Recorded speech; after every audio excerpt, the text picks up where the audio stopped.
Les meilleurs logos du monde selon moi. Dans cette vidéo, je vais vous montrer les logos qui me plaisent le plus et pourquoi ils ressortent du lot. C'est parti!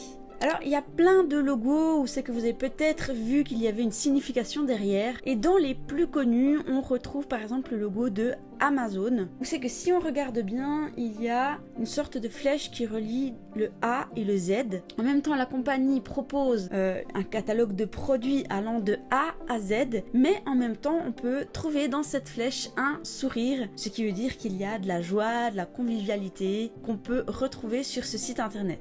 Donc vous remarquerez que au fil des logos, on voit qu'il y a un message caché. C'est pas seulement une représentation figurative du service de l'entreprise.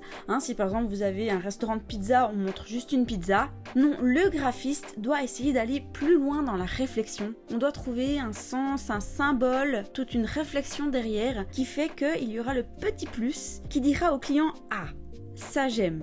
Et donc nous avons ici l'exemple bien connu du Toblerone, ce délicieux chocolat suisse et qui a ses origines dans la ville de Berne, la capitale de la Suisse. Et donc à Berne il y a la fameuse fosse aux ours et on peut retrouver sur cette montagne suisse très connue un ours caché dans le dessin de la montagne. Et puis dans les lettres du Toblerone, on peut retrouver aussi le mot Berne. Donc vous voyez qu'il y a véritablement un message caché et c'est ce qui fait que les logos deviennent un petit peu plus croustillants. On continue avec l'exemple bien connu de FedEx, l'entreprise internationale de livraison. Et donc elle a misé sur la rapidité, le fait d'aller très en avant en cachant une flèche entre le E et le X. Et pour moi c'est vraiment un cas d'école que je présente par exemple à mes clients pour leur montrer qu'il faut qu'il y ait un message caché dans leur logo. Alors moi personnellement je suis fan des espaces négatifs. Je sais pas vous, mais je trouve que là c'est vraiment très futé de la part du graphiste. En parlant d'espaces négatifs, avec un exemple de Formula 1 où c'est qu'il y a le chiffre 1 caché entre le F et l'élément de vitesse. Et je sais pas vous, mais le nouveau logo qui est juste à droite, alors il y a aussi ce sentiment de vitesse, mais personnellement comme je l'ai dit, je suis fan des espaces négatifs et là on le retrouve pas. Le fameux Tour de France où c'est que dans le texte on peut trouver un homme qui fait du vélo. Donc la lettre R représente son corps et puis les roues du vélo, en fait c'est le soleil qui est juste sur la droite et le rond dans le haut suppose que c'est aussi la roue arrière du vélo. Et c'est considéré comme l'un des meilleurs logos parce que ce logo a véritablement un double sens. Et là on peut dire que le logo est vraiment réussi parce qu'il nous faut observer vraiment plusieurs secondes pour pouvoir trouver ce personnage qui fait du vélo. Et vraiment, c'est vraiment très subtil de la part de ces graphistes qui ont créé ce logo. La chaîne de télévision américaine avait pour slogan « Fier comme un pan » et justement, on retrouve ce pan au milieu de toutes ces couleurs du logo de la NBC qui propose finalement un catalogue varié d'émissions, d'où justement les couleurs variées du pan. Il a juste suffi de mettre un triangle blanc dans la couleur violette pour justement illustrer le pan. Donc ce n'est pas forcément avec plus d'éléments qu'on va véritablement montrer les choses, c'est justement le contraire. Moins il y a d'éléments pour illustrer le logo et plus ce sera réussi. Là nous avons ici une entreprise qui propose des glaces. Alors rien à voir, on voit pas de glace dans ce logo, mais par contre elle propose 31 saveurs et là le graphiste a vraiment bien joué, c'est-à-dire qu'il a pu trouver le chiffre 31 dans les initiales du B et du R. Avouez, là c'est quand même bien joué.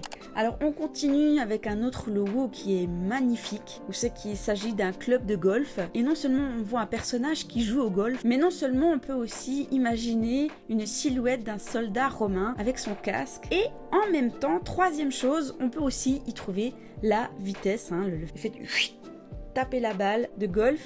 Donc vraiment chapeau, ce logo pour moi est très réussi. Alors ce logo très connu de Continental, qui est une entreprise allemande dans l'automobile, et on voit le pneu qui est caché dans le C et le O. Donc moi je trouve que c'est vraiment très intéressant. Alors là on est dans des logos un petit peu moins connus, mais moi je trouve que c'est vraiment fameux et vraiment génialement pensé par ces graphistes. Vous savez qu'ici on a un magazine sur le cirque, donc non seulement c'est les pages d'un magazine, mais en plus ça représente la tente d'un cirque. Je sais pas vous, mais moi je trouve que c'est génial. Sushi, où c'est que dans le H il y a 2 baguettes chinoises.